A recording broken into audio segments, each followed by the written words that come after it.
Children remember feelings. They don't remember what you've said. If I don't get angry with my child will not be disciplined. Bang on. When a child is born, a mother is born, I don't agree. So a child becomes a teenager, according to me, by 7. Really? Yeah. You'll talk about periods. They're happening, average age is between 9 and 11. Communicating with 0 to 5 years is pretty easy. No, not at all. Really, that's so scary. So my child asked me recently, Mama, are you okay with me dating? For me, dating could be holding hands, kissing, hugging, I don't know, going on dates. So if my child comes and says, Mama, this friend of mine, this boy showed me the middle finger. But teenagers are often labeled as moody or angry. Is this true? Is this just a myth? As a working mom, it's nice to spend 10-15 minutes a day with your child every day. Another common problem is screen addiction. My kids, 13, 10 and 7, Monday to Friday, don't watch any screen. If parents can take away one actionable piece of advice from today's conversation, what would it be? You know how everyone says teenagers are difficult or impossible? Well, it's not just a phase. It's a reflection of the skills, conversations, and guidance they've been missing. And the truth is, the way we handle these years can shape the entire future, and that's what today's conversation is about. Today's guest is someone who has helped hundreds of parents unlock their potential in their teens and preteens while transforming relationships at home. She's guided families on handling anger, building trust, and developing the emotional and life skills that actually matter. She's Sidhika Goenka, the parenting strategist who helps ambitious women raise future-ready kids without losing their own dreams. Her insights have empowered countless parents to raise confident, resilient, and successful children while staying true to their own ambitions. This episode is your blueprint for raising kids who are emotionally intelligent, self-aware, and ready to thrive, all without sacrificing yourself along the way. If you, as a parent, have ever felt lost, frustrated, unsure how to connect with your teen, this is the episode that's going to change that. I'm very excited to share that through this episode, we're offering one lucky audience member a free membership to the Inner Compass Parenting Program with Sidhika Goenka. All you have to do is comment below with your favorite takeaway from today's episode, and one of you will be the winner.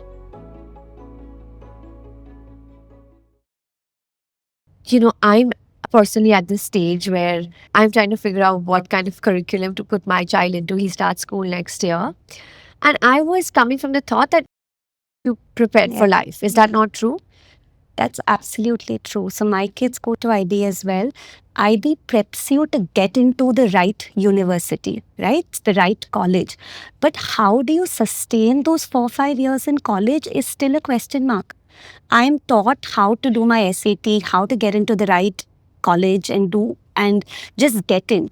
But how can I survive those 4 years? I feel those skills are taught at home. Those skills have to be taught at home. And in fact, they have to be taught, Masoom, when your child is between 7 to 16. Because that is when they're most receptive.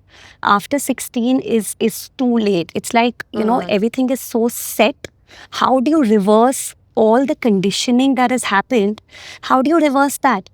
And usually I have parents coming to me, now my child has become very lazy, very demotivated, sleeping a lot, doesn't know what to do in life. What do I do now? And I always say, I wish we had started when your child was already showing teenage symptoms. So a child becomes a teenager, according to me, by 7. Really? Yeah. How? That's like 5 years earlier than what I would expect to assume. That's how the world is growing. You'll talk about periods. They're happening, average age is between 9 and 11. That's when periods start. Hormonal changes are happening 9 plus. You'll see a child, so I've worked with thousands of children. What I've seen is post 7, kids, you'll always see your child's first answer is no. Right? When you say, would you like to do this? The first thing is always no. And then then they start thinking.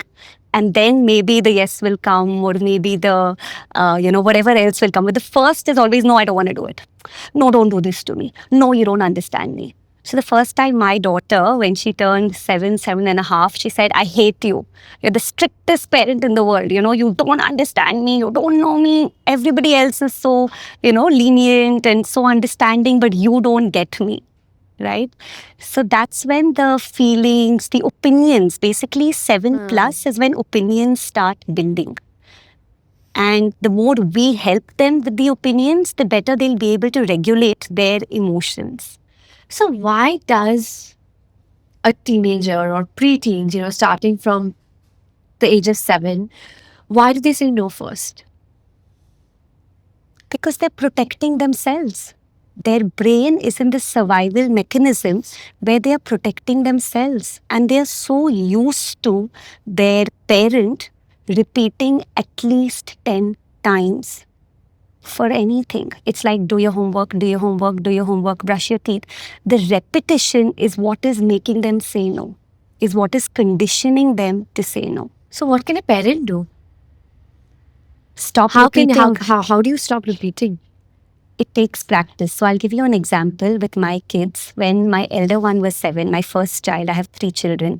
At that time, I was not used to this. I was always taught that the more I repeat, it will get reinforced and my child will learn these, future ready skills, and my child will understand, oh, I need to brush my teeth, I need to do my homework. It'll be a lot easier. But when I started repeating to her, she started hating it. She started kind of pulling away. She said, stop telling me what to do, stop repeating, stop being so overbearing. And I had to really reflect, and that's when I found the inner compass system, where I realized that repetition does not work. Repetition switches off your child's brain. And once the brain is switched off, the only answer that will come is, no, I don't want to do it. Because now they're testing you. They're repelling authority. Nobody likes to be dominated. Nobody likes to be told, and especially teenagers. So 7 to 13, 7 to 16, hate being told what to do, what not to do. And in fact, the more we tell them, the less they listen. I have seen this firsthand. But a 7 to 16-year-old doesn't know what they're doing. That's Or do what they? we think. That's exactly what we think. We think we want the best for our children, right? Actually, children want better for themselves. But what happens is, when we start telling them, when we think, I know what's best for my child, I know, I should tell her what to do and, how to kind of handle things, her inner compass or his inner compass switches off. And when this inner compass is switched off, they will always be dependent. They will always seek validation.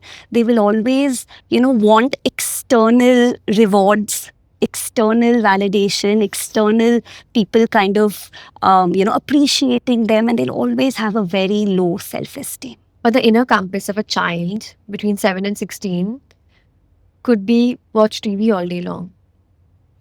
So how do they know that that's not good for them? So I'll tell you, we as human beings, we're selfish people, right? We're people who want to satisfy our needs first. And we know what's right, what's wrong. But when somebody comes and tells us, this is right, do this is good for you, our inner compass shuts down.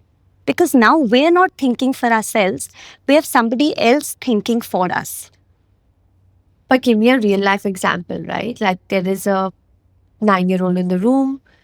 She's saying, I want to watch TV for 5 hours straight. How can a parent let her make that decision for herself and not repeat and go on repeating that switch off the TV and you need to do your homework? So this is the exact difference between an inner compass activated and an inner compass sleeping child. So how did your child get to this? But the reason she got to this level of 5 hours of TV was because the communication system between a very well-intentional parent and the 9-year-old was very, very weak, if I may say. It was more of telling. It was more of external control, where I am telling my child, you need to do this, this is good for you. So what we do, how you build the inner compass is what we need to know. Okay. And how you build the inner compass is, number one, ownership.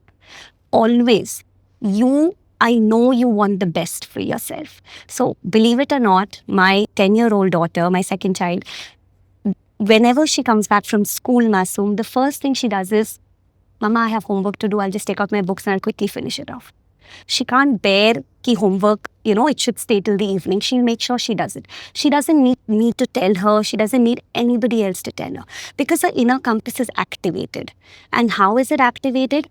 Number one, ownership. So when my child does anything wrong, my first line is, I know you didn't want to do it. That's always my first line. So if you by chance you drop something or you're watching too much TV, so the 9-year-old who's watching 5 hours of TV, my first line to her would be, I know you didn't want to watch so much TV, beta, but there was something else that made you watch it.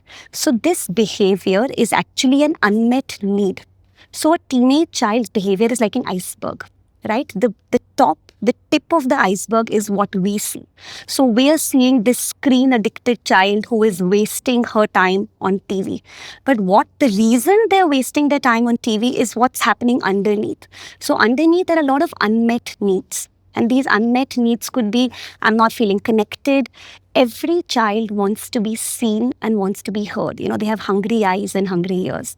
And what this means is somewhere the screen addiction is coming because of lack of connection.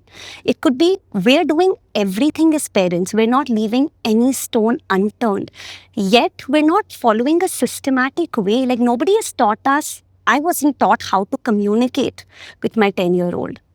Communicating with 0 to 5 years is pretty easy, right? No, not at all.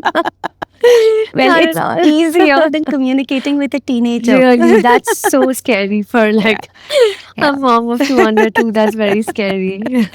Communicating with teenagers so teenagers have a very short attention span. You cannot talk to them in more than 10 words at one time.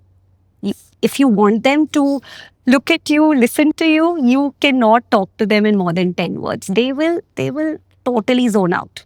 So this inner compass method, is this something that you've conceptualized? Is it something that exists already? So Talk to me about that. I find that very, very interesting. It doesn't exist, but it's always been there. And what I mean by that is it's something like we all have intuition, but everybody doesn't practice it, right? Everybody is not Absolutely. highly intuitive. Some people are not. And the only reason why the people are not is because they've not practiced it. It's like a muscle. Whatever you practice becomes your reality, right? Whatever you practice, whatever you do in everyday life becomes your reality. And that's what inner compass is. Unfortunately, we were never aware about it. So it's like a conscience. But it's always, you assume that your child has a very strong inner compass and they can make good decisions provided you just kind of use the right tools and methods to activate that. Okay. So inner compass has 6 main areas. Okay, the first is your thinking quotient, how your child thinks. And this is so important, especially as they're growing up, because they need to think what works for them, what doesn't work for them. It's not about what works for the parent. It's about what works for me. What is possible for me. So thinking quotient. Second is the emotional quotient, which is responsible for all kind of relationships. It's responsible for how you feel in public. It's responsible for who you are, all of that. The third is concentration quotient, where you focus, where you concentrate. And if your concentration quotient is low, the screen addiction happens. So all of these behaviors are results of these quotients being imbalanced. What is your opinion on what are schools not teaching children today that they should be teaching them? So I think schools are not building their inner decision making because everything is scheduled, right? 7 a.m., then 7:40 a.m., then 8:40 a.m. There are periods. The structure is great. I'm not against structure. But what I wish schools could do more is invoke their inner decision making, right? Their inner compass. How would you like to... I understand it's difficult because there are big schools and there are so many people and things like that. But what schools are not doing is building their emotional regulation, It's always like there is a punishment. If you don't do this, there is a punishment. So instead of making it punishment based or fear based, it's more about how can you teach your child to regulate their emotions, to handle their emotions. Schools are teaching fantastic ways of preparing your child to study, but they're not teaching children how to manage the next few years when they may be away from family or from parents. And that's also something that we need to teach as parents. I think that's our responsibility. We can't really depend on the school. What about the amount of advice that parents have? That's one question that I have. And also anger, Yeah. right? Parents responding with anger to their kids. How can these two be managed? There is this, I don't know whether it's a true conception or a misconception, but if I don't get angry with my child will not be disciplined. Yeah. Bang on. And that is such a misconception. In fact, if I get angry with my child, for short term, I have built discipline. But for long term, I have built resentment to authority. I have built fear. I have built compliance, which is not going to last permanently. So anger, and so discipline that is coming out of anger is so short-lived. And the danger is, as these children are becoming young adults, they're becoming more and more frustrated from within. More and more rebellious, more and more, why did you do this to me when I was a child? Like, I'll give you an example, okay? When I was in the 6th grade, I was about 12. So I'm extremely close to my parents, all right? And especially to my father, like extremely close. And I feel my father was very, very important in everything that I'm doing, in work-wise as well. When I was 12, at that time, he had a lot of anger, okay? Because he was also growing up. He was also obviously building his business and things like that. So he was also having, and he had a certain way of discipline, like you said. Anger means discipline, right? When you're angry, you discipline your child. So I remember very, very clearly, I was going to school and I was late, all right? I got ready and I ran down the stairs getting late to school. And my father got angry at me and he said, "Why are you late to school? Every day you're late. Why are you late?" All I could see was his face, and his face was very angry. What he said was, he was trying to say that he cares for me. He wants me to be punctual. He wants me to be on time. But I couldn't see that. I couldn't hear that. And at that day, I wet my uniform. I peed in my pants. And I developed a reflex from that day for the next, I think, 20 years. Every time somebody would raise their voice at me or somebody would show their authority on me, I wouldn't be able to control myself and I would get really, really affected. It wasn't his fault. He didn't do this on purpose. He wanted the best for me. But at that time, what he did stayed with me for a long time. Thank God that was the last time he did it, because then he also got into positive parenting and communication. And, now that's gone. But somewhere it stayed with me for a while and it needed to be reprogrammed. What is your opinion on this overexposure to classes and after school activities? I feel we underestimate ourselves a lot. We're very okay sending our children all day to tuitions and classes and everything. But when it comes to ourselves, what we can offer for our children is where we kind of, feel like we take it for granted. That, acha, wo to we'll do later. Because we want our children to get exposure to everything. But what exposure we can give our child, we don't end up giving. I'll give you an example. So, I'm really big into communication and vocabulary. I used to do a lot of vocabulary classes for children, all right? But when it came to my own kids, I would send them to 10 other classes, but I would not sit and teach them vocabulary. You know what I mean? My strength, I was not harnessing with them. So what I want to encourage every parent to do is what your strength is, right? What you're working, what you're good at. You can actually teach snippets of that to your child. Right? So since I am a life coach and a parenting coach, my kids observe me. I keep talking to my kids about concepts that I am teaching in parenting and they get really excited. So whatever you can teach your child is yours. it's so personal, what nobody else can teach your child. So what I actually want people to do today is make a list of the things that they can teach their kids without any external help. You know, whatever little skills, like I can teach my child um, how to how to handle a bad fight. I'm very good with handling emotions. I'm very good with accepting, understanding, acknowledging my emotions. So I can teach a very simple AAA method. Become aware, acknowledge that emotion, accept that emotion, and take action, and breathe and change the emotion. I'm very good with these little skills, but if I don't write it down, I forget, and I don't end up teaching my kids.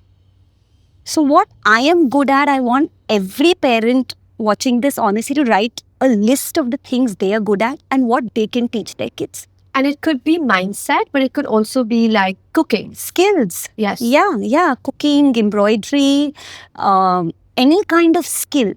Any mental health skills, emotion, but emotional skills are undermined. Like how I dealt with a friendship 2 months back, I'll forget about it. But if I write it down, I can remember, okay, my 13-year-old is going through a similar thing. I can teach her how I dealt with it, and then it's up to her whether she wants to take it or leave it. So always the ball is in my child's court, whether she wants to take it or she wants to leave it. But at least I say that this is how I dealt with it. This is how I felt about it. And you want to give it a try, you can. So just being more open as parents, that it's not like because I have said it, they have to take it. But there's an option. There is a child who doesn't want to study. There is a parent who wants to explain to the child the importance of studying, because that means getting set for the rest of their life, getting into a good university, getting a new job, having financial freedom. How would you play out this conversation without the pressure and without kind of being overbearing and allowing the child to take control? So let's say the child. So let's say I'm the child. Okay. And let's say you're 12 years. All right. My first question would be, what are your strengths? What do you love about yourself? I would say I love being creative. I love art. Now, how do you think you can use this creativity to expand, to do more, to contribute in the world? But okay, let's say I say, I don't know what I want to do with it, but I love making scrapbooks and I love art, and I want to do something in that, and I want to be able to create some change in the world using my art and creativity. Fair enough. So I understand you want to build some change in the world and you're very artistic and you love scrapbooking. Do you want to improve these skills a little more? Yes, I would like to. Would you like to spend time doing that? Yes. Does it make you happy? Yes. Do you want to take it beyond and get into a really good college that helps you make that your superpower and contribute? Yes. What do you think you need to do for that? I think I need to study for my exams. Yes, we got it. Yeah. So it's education means to draw out. What we do is we answer a lot for our children. And it's fear-based answers. And I have done this with my child as well. Before I knew the inner compass system that I created, it's more of, if you don't study, you won't be able to do so much that you want to do. There's a lot of, if you don't do this, then this will happen. If you don't eat your food, then, you will fall sick. We use a lot of, if this doesn't happen, this will happen. And that is, I think that's training the brain to have a lot of fear, a lot of negative emotions, and it shuts down. I mean, your child stops thinking for themselves when we use these sentences. Another thing that doesn't work, Masoom, is reward-based. Once you switch off the TV, only then something else can happen. Or if you do your homework, then we'll go out in the evening. We are training our child's brain subconsciously for rewards. And when this child is growing up, what is my child saying? Till I don't see a reward, I'm not going to do it. So where is the self-motivation? There is no self-motivation. We want our kids to be self-motivated, right? We want our kids to think for themselves.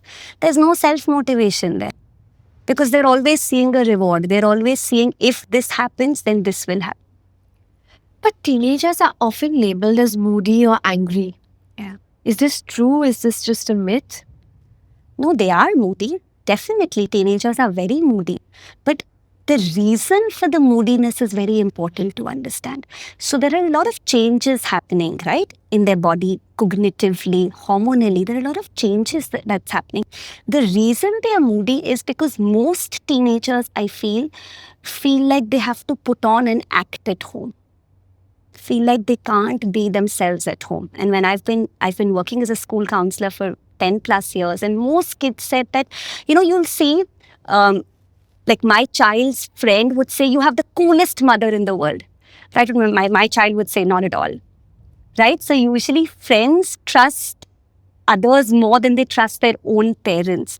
The reason is somewhere teenagers have this habit of assuming, of predicting that if I tell my mother this, she's going to get angry at me, or she's going to stop trusting me, or she's going to become worried for me.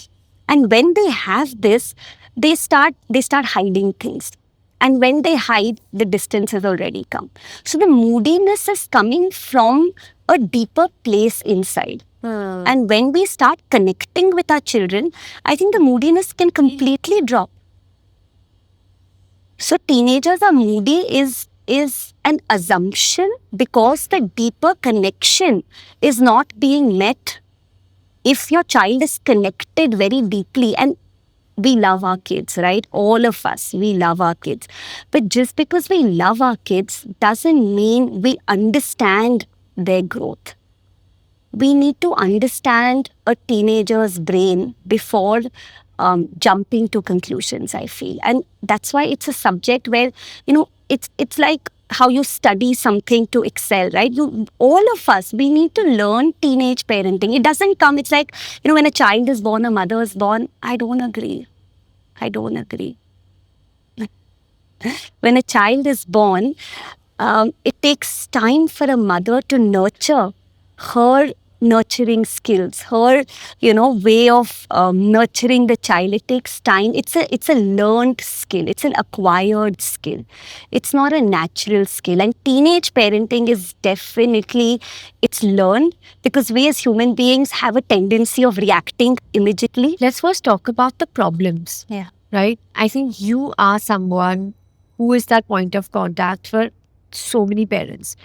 So you tell me, what are the most common problems that parents face today with their preteens and teens? And then we can talk about those solutions. So people kind of tuning in will probably connect or relate to one of the problems and then stay on to hear the solution. So why don't you tell me a few of the most common ones? So as teenagers grow up, there are multiple problems they are facing.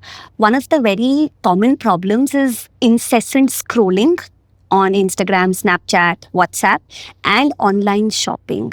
I have seen that, like, nowadays every day, teenagers get attracted and they want to buy things on Amazon and Flipkart. There is this instant gratification need.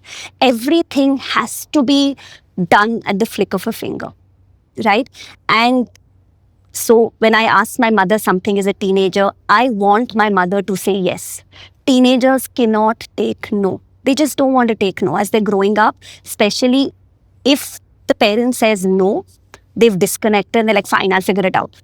And they've stormed out of the room. But they were not always like this. So what I'm trying to say is, it's very possible to make your child comfortable with no. How is it possible? Connection. The more connected you are, the more no you can say. Okay. So let's come to the connection. Talk to me a bit more about other most common problems. Yeah. Screen Another time, I'm common sure, problem is screen addiction, video games as kids grow up, 7th, 8th, 9th standard, a lot of video games. Roblox was coming up a lot, where, they're talking to random people as they're playing video games. They're talking to people in different countries. They don't know who this person is.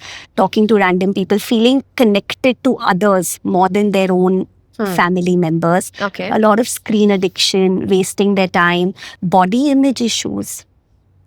Not feeling comfortable in who they are, in their skin complexion, in the way they look, feeling like I'm not wanted, I'm not needed, feeling rejected.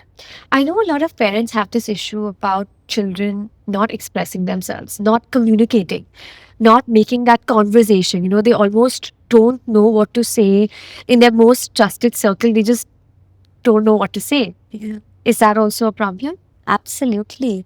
And the reason that's a problem is because somewhere um, every child wants to belong, and as teenagers grow up, they in fact have the feeling of belonging more importantly than the feeling of being right. They don't care about doing the right thing, they care about fitting in. They Okay. want to fit in. And they will go to whatever extent it is to fit in. They lie, they'll change the way they look, they'll follow different trends because they want to fit in somewhere. And that's why their safety circle, which is their home, which is both the parents and their family, has to play a very prominent role in your child's comfort. Like, children have to feel extremely accepted and comfortable in their family. Okay.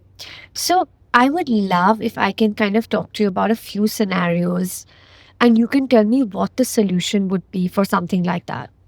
Right? Let's say there is a preteen or a teen girl and she's having kind of problems in her friend group. She feels left out, or sometimes she's teaming up with another friend and leaving somebody else out. And there's a lot of groupism, I think, that happens at this age, which can really kill kill a child's self-esteem. How is something like that to be dealt with as a parent? So I've seen this a lot with my daughter as well and other kids around. And the first thing is, okay, I'll tell you something about teenagers. So teenagers react to emotions first and explanations second. And what that means is, when I am a child and I come and tell you, this is happening with me in school, and if I see worry on your face, or if I see anything on your face, I'll start assuming, no, it's not safe. I don't want to say it. So the first thing is, whenever your child comes and talks to you, your face is the first point of contact, and your face has to be very, very, very loving, very accepting, very calm. And that takes practice. And that's why we work so much on a mother's energy, right? So the first thing is, whenever your child approaches you, don't react at all. Be extremely calm in your facial expressions. And instead of giving advice, so when your child is coming to you with a problem, they're not looking for advice. They don't want you to advise them. They want to reason out on their own. They just want you to listen to them. And trust me, they will come up with their own solution. They will say, okay, so for example, if you come and you say, I'm going through this at school, mama, and you share that. And if I just keep listening and I say, all right, how does it make you feel? What would you say? How does it make you feel? It makes me feel lonely. Yeah. It makes me feel left out. Yeah. What do you think you can do about it? I think I could maybe address it with my friend and see if there's something wrong that I'm doing that I could do better. So now is the golden question. Would you be comfortable doing that? No, I don't think so. If you're not comfortable confronting her, is there anything else that you can do? I'm not sure, Mom. I don't know how I would deal with this. So do you want to try it out? Should we do a role play where I'm the friend and you're upset by me? Do you want to try it out with me and see how that goes? When I give these options, I'm building my child's thinking quotient. I'm preparing her for life. Now, next time when my child has got this safety from me that I'm not judging him or her and I am not advising anything, I'm just taking out things from the child, they'll be so much more comfortable in the future. They'll feel heard, they'll feel seen, they'll feel respected, because children at this age want to feel respected. They want to feel like they belong. They want to feel like, oh, mama really respects me. They don't want to be the needy one. They want to be the preachy one, right? So when I talk like that, eventually my child will come up with her own solution. And my child may say, you know what, mama, I figured it out. I'm going to go tomorrow and, for some time I won't say anything to her. I'll try to make more friends. Maybe I'm feeling like this and I don't want to feel like this. So I think I'll be okay in a few days. If I'm not, I'll come back to you. This coming back is what we want from our children. They'll keep coming back, and that becomes a habit. And then they want to keep sharing and keep coming back, because children remember feelings. They don't remember what you've said. So they will remember, when I came to mom and I said this, I felt really nice. I felt light. I felt comfortable. And then that's the feeling is what draws children back back to base. Let's now talk about the scenario of communication. Yeah. So, I'm a parent and I come to you and I tell you that I have a child who doesn't communicate.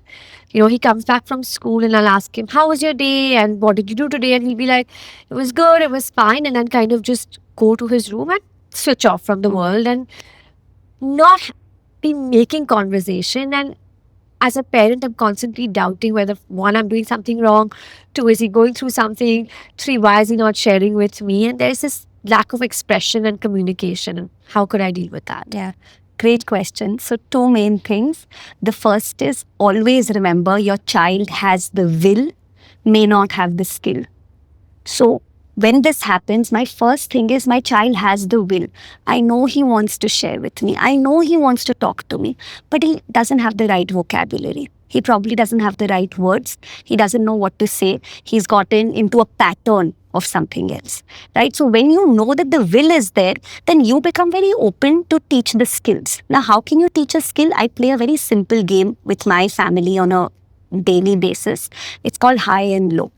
This builds communication skills. You can play this with a toddler. You can play this with a preteen, with any age child. All you do is I start, and every day, because I love doing this, and I just share, this was my high.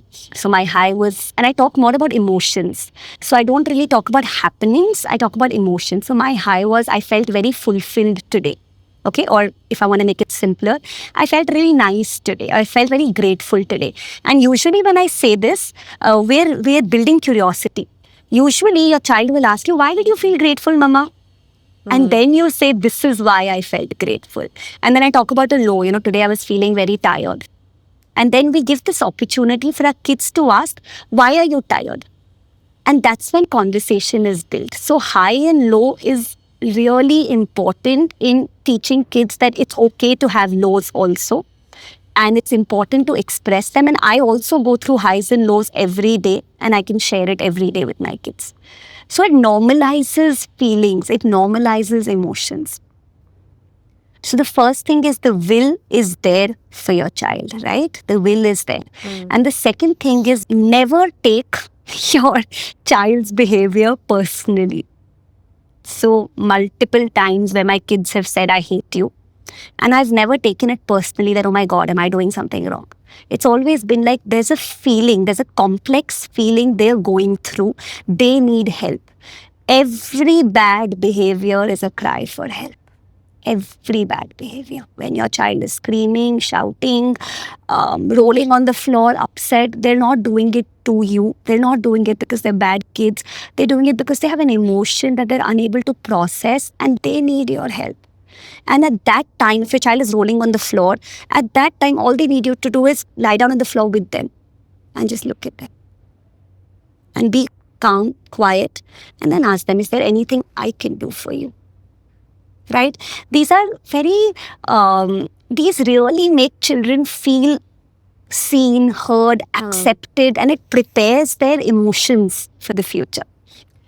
So the older kids get, the more they like privacy and the more they get into their room, right? And that's what troubles a parent, because the parent feels, I've done so much for my child, I've sacrificed so much, I've done so much. Why are they not coming back to me? Why are they not connecting? And I'll share one very simple thing that we can do to break that barrier. When your child comes home, usually they're very overwhelmed, right? The 8 hours, the brain is overwhelmed. There's a lot of education, a lot of stimulation that's already happening. And a stimulated brain is usually a stressed brain. A stimulated brain doesn't want to answer any questions. Like, how was your day? Exactly. So how was your day is the worst question to ask a growing child. Because your child will just say it was fine, and you will feel like, "What? Why aren't you saying anything?" So you feel bad. The child feels disconnected, and it's over. So instead of asking, "How was your day?" When your child comes back from school, you can offer him or her a glass of water and just be mindless. You can turn on some music, you call it 15 minutes and call it this. So labels, these kind of labels for activities work very well. You call it 15 minutes of mindless time. We're going to have 15 minutes of mindless time today. And you turn on music and you just chill, and you lie down, you talk gibberish. You don't talk about anything that happened in school or in the day. You talk about random stuff. And in these random conversations is when your child will start opening up. And that's the beauty. Without being asked, when we're having these random conversations about, what we're observing, what's happening, your child will start sharing, Mama, this is what happened in school. This is, this upset me yesterday. And that's when they will build the vocabulary to express. So I do another activity. It's called a 7-minute observation walk. Very, very useful for all age of kids, 5-year-olds to 15-year-olds. What we do is, as soon as the child comes from school, I always recommend, however busy you are as a working mom, it's nice to spend 10-15 minutes a day with your child every day. And I personally feel more than quantity, 10 minutes a day is more than enough to build connection, to build their inner compass. More than that is not required. And in those 10 minutes, whenever you meet your child, you do something called an observation walk, which is, you probably walk around your house, if you're lucky, if you have a nice garden, or inside, wherever. And as you're walking, you're not questioning your child at all. You're just talking about what you're observing, what you're seeing around. And that, when you're having these random conversations, that's when your child will open up and will share. This observation walk is just preparing your child to open up without any pressure, without any questions. It's just preparing them. It's like preparing their mind to remember what happened in school and to share it with you. So preparation is very important. Another important thing, Masoom, is, when kids are studying, what we usually do is, it's time to study, let's get to study. The brain is like, I don't want to study. Right? Yeah. And this works, I'm sure, even with 2 or 3-year-olds. If you're doing an activity worksheet, it'll be like resistant. I don't want to do it. Yeah. So you prepare. And how you prepare? A simple concentration activity. So one simple one is, you take your index finger and you do the number 8 like this. So when you're doing this, you're preparing the brain to concentrate. You're doing this for 30 seconds and then you start your studies. So everything is about how prepared your mind is to get into what's important, right? And then we have more concentration quotient activities as kids grow up. But the idea is, don't just jump into something. Prepare them for 30 seconds to a minute where you do right, left brain training, and then you get into the activity. Interesting. So something that we're constantly coming back to in this conversation is that connection, right? And it's really, I think, what I'm hearing is that every obstacle can be surpassed if you build connection with your preteen or teen. Yeah. What are 3 ways to build this connection? So number 1, every mistake is an opportunity to connect with your child. Whenever there is a mistake, you know what you need to do? Yes, I'm so glad that my child made a mistake. I'm so glad there's bad behavior. Because in that bad behavior moment is your golden time to connect with your children, right? But what happens is, when I don't know how to connect, I kind of lose that opportunity. And I feel bad about it and it's gone. So in our community of parents, there's something that I give very uniquely, which is tried and tested communication scripts and communication tools. And what this is in the last 15 years, these are, so situation based. So what do I say when my child is not studying? And these are so tried and tested, Masoom. They work like magic. You can change them in whatever language that you wish. It's a 30-second script. You kind of add your flavor to it, but it's very tried and tested and it works. So these are like multiple situations, right? What to do when my child is saying no. What to do when my child is watching too much TV, what to do when my child is misbehaving, what to do when my child is not doing something. Brilliant. And when you do these scripts, it just makes it very easy. Okay. Right? Okay. And it's not a cookie cutter approach. Every child is different, but every child has the same needs. Right? So a lot of parents come that how can one parenting size fit all? It's not fitting all, but the needs are the same. Right? So coming back to 3 ways that you can communicate with your children. First, I would say is, when you're talking positive, explain the positive statement in 20, 30 words. And when you're talking negative, condense into only 8 words. Okay? So 8 words of correction and probably 80 words of connection. is one way. So if I love something about you, I would say like, Masoom, I just love how resilient you are. And every time, you've gone through a situation, you've bounced right back up. And I really admire that about you. And can you teach me how you do it? So when you start asking your child, can you teach me how you do it? Your child's insights start working. Wow, I'm respected. I belong. I'm loved. I would love to teach my mother. Right? So, and this is when you're also giving vocabulary to your child. So I told you, I love how resilient you are.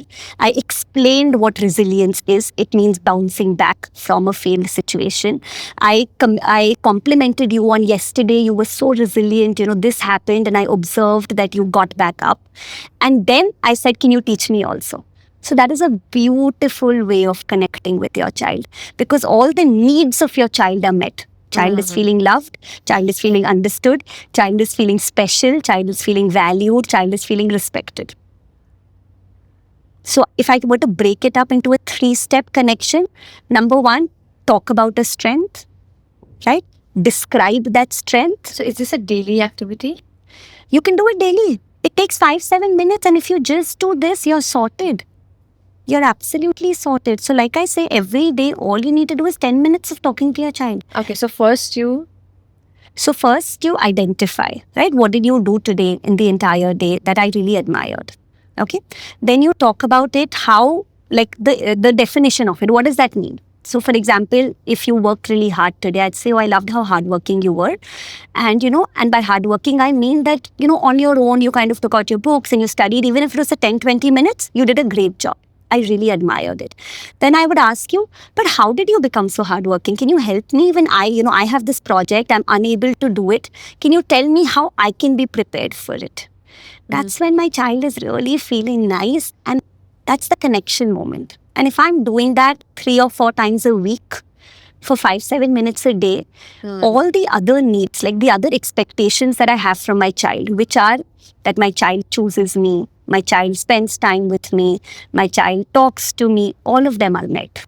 Because the child is feeling great when they're with you. Now, let's say I have a child who's absolutely addicted to the screen. You spoke about why that's an issue and where that's coming from. But tell me a realistic way as a parent that I can manage screen time for my teens. My kids, 13, 10 and 7, Monday to Friday, don't watch any screen. They only watch screen on Saturday, Sunday, and they're not imposed. The choice is always theirs. The remote control is in front of them. Everything is around them. But their inner compass is so activated, they feel like, why waste my time on screen? So the best way of managing screen time is activating your child's inner decision making. How do I do it? By not just keeping them busy in classes, but when you're at home, what are you doing with your child? How are you spending time with your child? What kind of games are you playing with your child? What kind of questions, what kind of conversations are you having with your child? So screen addiction is again a symptom of disconnection. If your child is disconnected, they are connected more to the screen. So what can I do? Give me very sort of ways that I can kind of activate that today. Someone is sitting at home and watching this. Their child comes home from school. It's a Tuesday evening and says, I want to watch TV, Mama. Can I watch TV? I'm so tired. I just want to watch TV. I've gone to school. I've gone to a class after. How do I respond to that? So my first answer would always be yes. Yes, you can watch TV. And so I don't use but, I don't use no. And I use this tone which is very firm and polite at the same time. So I would say, yes, you can watch TV and I'd like to spend some time with you. So can we walk around for 10 minutes, or can we do something that you like for 10 minutes, 10, 15 minutes? Can we play? And after that, is it okay if you watch the same amount of time that you spent with me? Is it okay if you watch only that much TV? Okay. So your child will resist in the beginning, but if I'm persistent, if I'm consistent, if I'm doing it regularly, my child will start actually watching TV only for that much time. And this has happened. Realistically, this has happened. So before TV, I would say, can we connect for 15 minutes? Can we talk? Can we play? Can we do something? And after the 15 minutes, okay, can you watch? Okay, now you can watch TV if you like, but is it okay if we do it for 15, 20 minutes? So I feel like our tone is very important. The way, tone is actually affecting 70% of your child's reactions. The way I talk to my child is what my child is going to give back. And if you don't believe me, try it out. A lot of parents feel like, oh my God, it's too good to be true. It's not possible. But trust me, it's possible. It's just the trick is your tone. It has to be polite, it has to be firm. So, parenting honestly is not easy, right? And a lot of people say this, parenting is easy. I've made parenting very simple. Teenage parenting is not easy. It takes practice, it takes consistency. So if you do this, where you say, let's connect for 15, 20 minutes, let's play a game. And after that, would it be okay if you watch 15, 20 minutes of TV? I think that should work. What is the best morning habit to inculcate in your teenager? So I've done this when my kids were younger. I talk a lot about intention, because I believe when you know your intention, you're just more aligned, right? And even so, when my son was 6 years old and, we drop our kids to school in the morning. So the first thing we talk about in the morning is, what is my intention? So my intention is to focus. Very simple. Okay, my intention is to pay attention in class. My intention is to talk to everybody. My intention is to smile. And we started this, and because he has 2 older sisters, it was easier. We would all talk about our intention. And you'll be surprised, in just about 2 weeks, he started asking all of us, so Mama, what is your intention today? So it's very easy when we start inculcating this vocabulary in our family, automatically our kids get it. Right? So powerful vocabulary is very important to build an abundant and a powerful family culture. Okay, so the next thing I want to ask you is really about young romance. Yeah. Which is, having boyfriends, girlfriends, crushes, like everything else. This is also happening at a much earlier age. And how is this something that can be navigated? So children as early as 4th and 5th grade are getting attracted to others, right? And this is a very important connection point between a parent and a child. So always remember, the amount your child shares with you will depend on how you react to the little sharings that they are doing.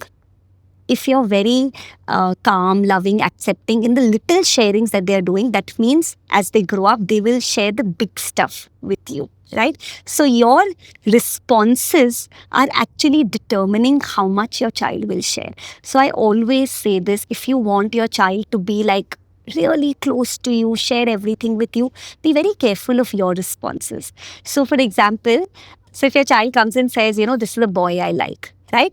So at that time, I would say, instead of asking any questions, say, okay, again, how does that make you feel? That's the good. How does that make you feel? What do you want to do about it? So child will say, okay, I like him and that's it. I don't want to do anything about it. Perfect.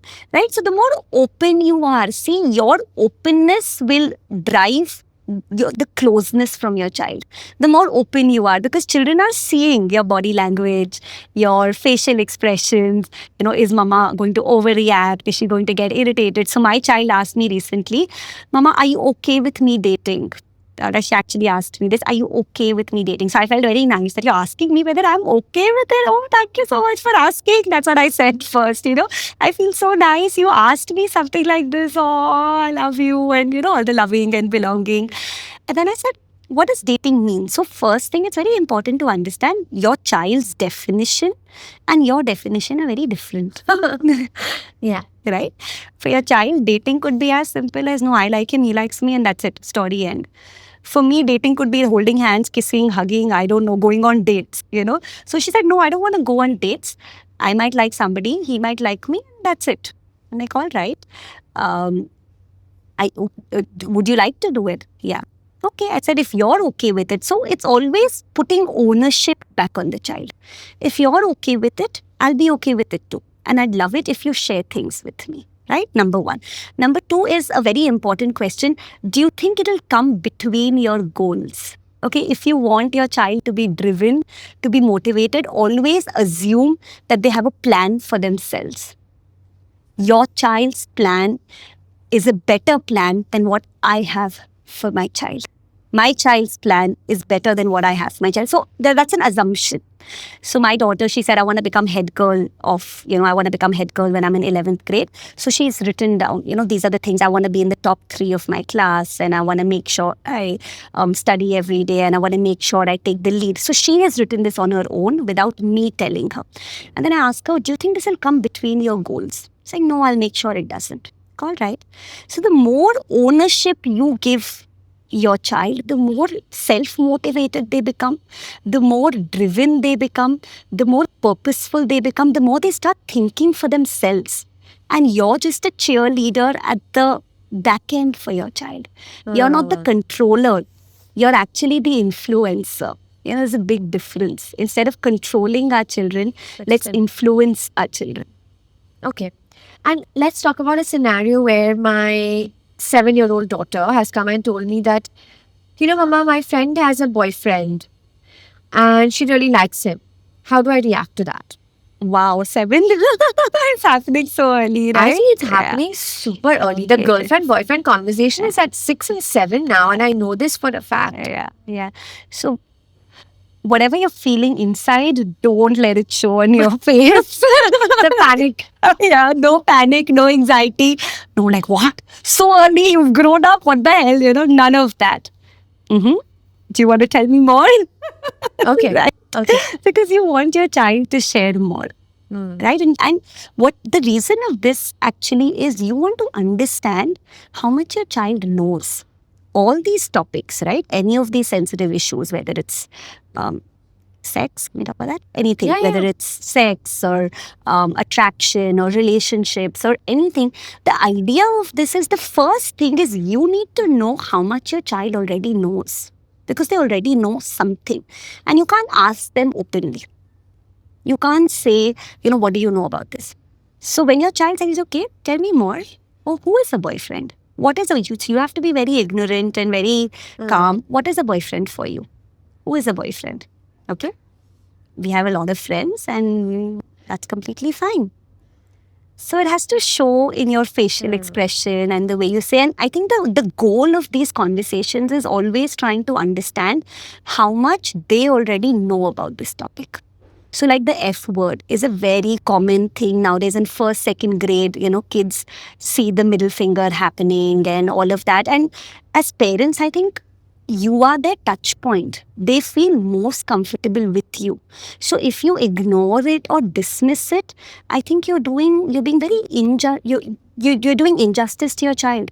Because now you are depending that my child will find out from somewhere else. I don't need to tell my child. Doesn't make sense, right? I'm the person who is the most connected to my child. So all of this should be coming from me. Correct. Absolutely. So if my child comes and says, Mama, this friend of mine, this boy showed me the middle finger, you listen and you say, what does that mean? What do you say? I don't know what it means. It's a bad word. It's okay. Would you like to use this bad word? No, Mama, I would not like to use it.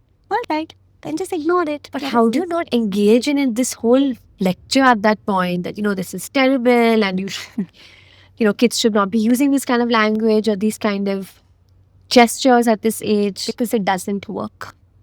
Lecturing doesn't work. It shuts down the child, and it is teaching the child, next time, don't tell anything to Mama, because she will start with a lecture and it's forgotten. Doesn't work. I think this conversation is relevant for my parents also to watch today. I think that's the best part, literally. Also, girls are getting their periods very, very early right now, at about the age of 9 and 10. How can parents navigate that? So firstly, it's very important to teach 9 and 10-year-olds to treat them differently than kids. They're not kids anymore. Preteens need to be treated differently than children, right?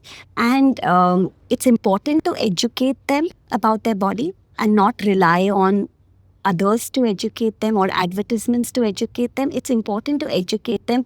Usually around 8 and a half, 9, it's a great time to educate them, to talk about it and to make them aware of it. And if it happens, it's a very natural phenomena. It's a very natural part of growing up. And in fact, a lot of people may disagree, but I feel a mother and a father should equally talk about this. It should not be that, oh, periods are only like same gender, like a daughter only speaks to a mother and a son only speaks to his father. I feel gone are the days, for great self esteem, for a lot of confidence. It's very important for a child to feel safe having such conversations with both parents. And I can proudly say, when I was growing up, I was so close to my father, Masoom. I would share about periods and boyfriends and crushes, everything with him. And that's what did all the foundation, all the building blocks of being able to do this today. Because there was no resistance. It was not like, oh, he's a man, I can't share. It was always the strength that I got from my parents. So I feel it's not a daughter only sharing with a mother. I think a father should also make her daughter as comfortable to share about these topics. Very important. So I would actually love to do one of your activations right now, either your inner compass activation or anything you recommend, which would be interesting. I think everyone tuning in can listen to it and maybe have a strong takeaway from that as well, if you don't mind. Yeah, sure. We'll try one. We'll see Yeah. how that goes.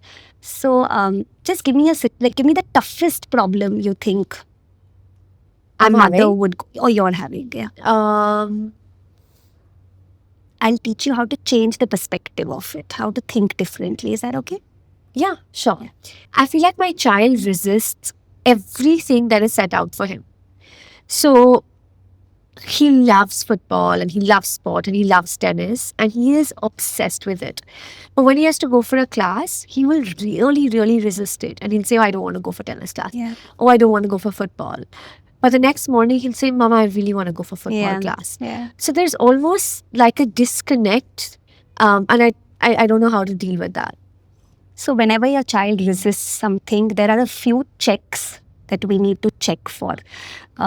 It's like a hierarchy of needs. If the below needs are not met, the higher needs can never be met, right? So for example, if your child is resisting something, or if even a teenager is resisting something, the first thing is to check, have they eaten properly? Are they sorted? Have they eaten? Have they slept well? Have they had a good day?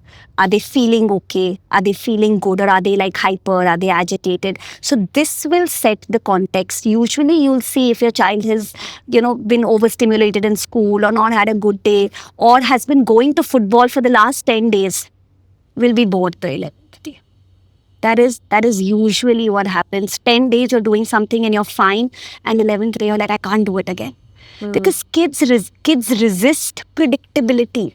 And this is the opposite of what people say. A lot of times we talk about toddlers want predictability and want routine, but predictability is boring.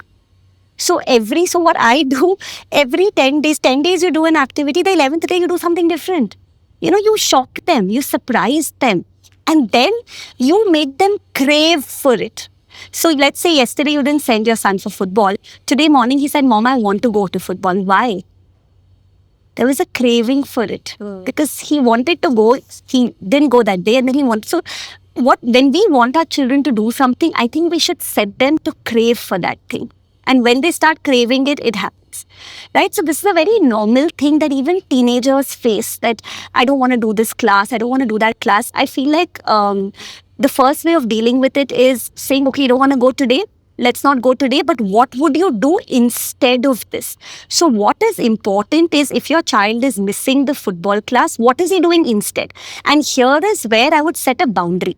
So don't go to football class, but or don't go to school, but instead of that, there are some boundaries. You can't be watching TV. You can't be wasting your time. You can't be doing something that is not giving you that kick that football gives. Eventually, what your child will say? I'll just go to football. Right? So it's the way of talking to your children where boundary setting is very important in parenting. So you give an alternative and you say, all this you can't do, but you don't need to go to football, no issues at all. So I talk a lot about, if your child's inner compass is activated, they will make the right decisions. And most people come and tell me, but if I let my child make decisions, my child will say, I want to watch TV all day. or I don't want to go to school. If I put the decision making thing in my child will always make the wrong decisions. And most parents have come and told me this. Here, I want to ask you a few questions that will help you determine whether your child's inner compass is awake or sleeping. And if it's sleeping, then we need to work on it to activate it, because it's not that it's always activated. It starts to sleep. And as kids grow up, the inner compass becomes lazy. So the more you shout, scream, lecture, hit, force, threaten, nag, the inner compass starts sleeping. Now we do a longer format in our community. We'll do about 3-4 questions to understand whether our kid's inner compass is awake or asleep. Okay. So the first question I would ask you is, let's talk about a child being 10 approximately. Right? So if your child has already watched 40 minutes of TV, the remote is in front of them, and if given a choice, would they switch off the TV or would they leave it on? Okay. Right? So if you say no, that means that, oh no, the inner compass needs to be activated. Okay. Right? Another question would be, what kind of conversations do you have with your child on a daily basis? Is it more questioning or is it more idealizing? Now, the difference is, what did you do? How was your day? What are you going to be doing? As opposed to, what is your plan for your exam next week? When we start idealizing plans and ideating plans, that's when the inner compass becomes more activated. Yeah, absolutely. Yeah. So if you want to activate your child's inner compass, your communication has to be, what's your plan to do your homework? So यहाँ पे the magic is assuming my child wants to do the homework, the will is there, but the skill is not there, right? Okay. Another question to understand if your child's inner compass is activated is, so again, my child did this. 1 week, they ate a lot of junk in the holiday, all right? The next day she came back and she said, I've eaten a lot of junk. Now next 1 week, I'm doing a detox. I'm only going to eat what is good for me. This is the decision my child made. So this makes me feel like, yes, her inner compass is activated. That's why she's making this decision. So the idea is to understand that it's possible for children. In fact, the natural way is my child is going to make the right decision. But we think the opposite. We feel if I give my child chips and broccoli, my child will choose the chips. But honestly, I'm telling you, if their inner compass is activated, they will leave the chips and they will choose the broccoli. Because they know it's not helping them. And they know mama has no selfish interest. Mama is not even telling me. So I don't tell my kids to study. Ever. And that has worked for me like magic. Because I don't tell them to study, they come to me and they say, please, can you remind me to study? Please, can you tell me to study? I said, why should I tell you? You want to study, you have a goal, you need to work for it. Me telling you to study will only make you more pressured and more irritable. And, we will lose our connection. Why should I tell you to study?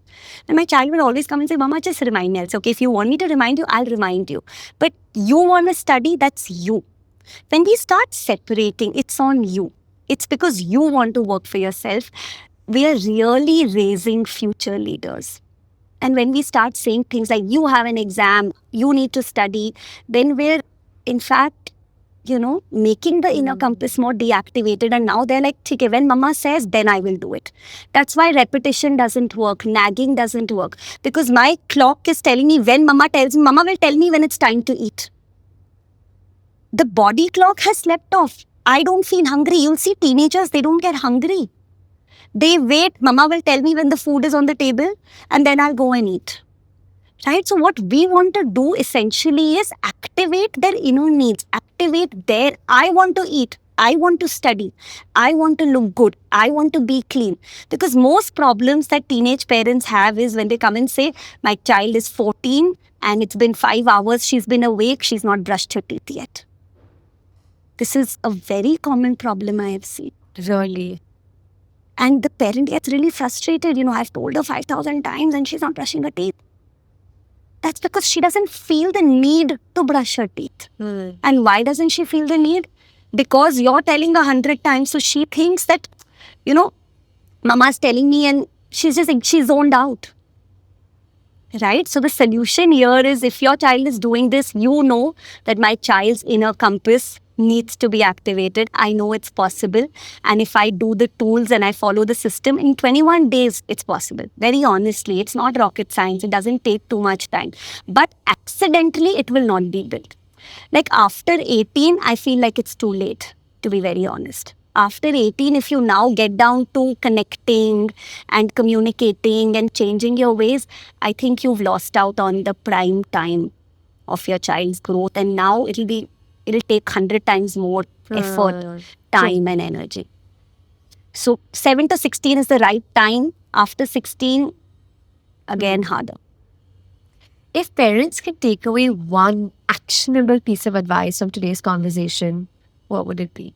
Before correcting your child, think about what your child needs and how you can connect with them.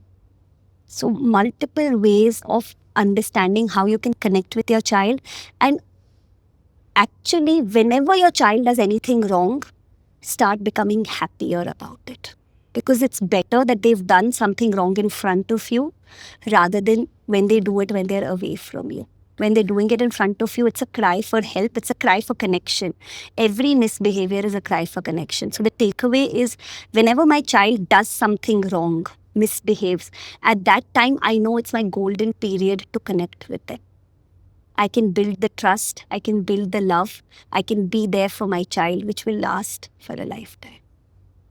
Thank you. This was really such an insightful conversation, and I'm sure everyone tuning in is probably taking notes through all of it. Thank you. Thank you for being here today, and thank you for sharing so much incredible information with us. Thank you so much for having me. Thank you. Thank you so much for watching or listening all the way through. I'd love for you to hit that subscribe button.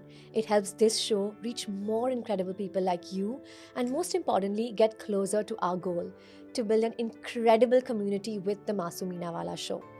My goals with this show are audacious, and you all are the most important part of this journey. I want to create for you. So tell me what you want to hear. What stories could change your life? I read every single comment, and your reflections honestly help us shape where this show goes next. I'll see you in the next one.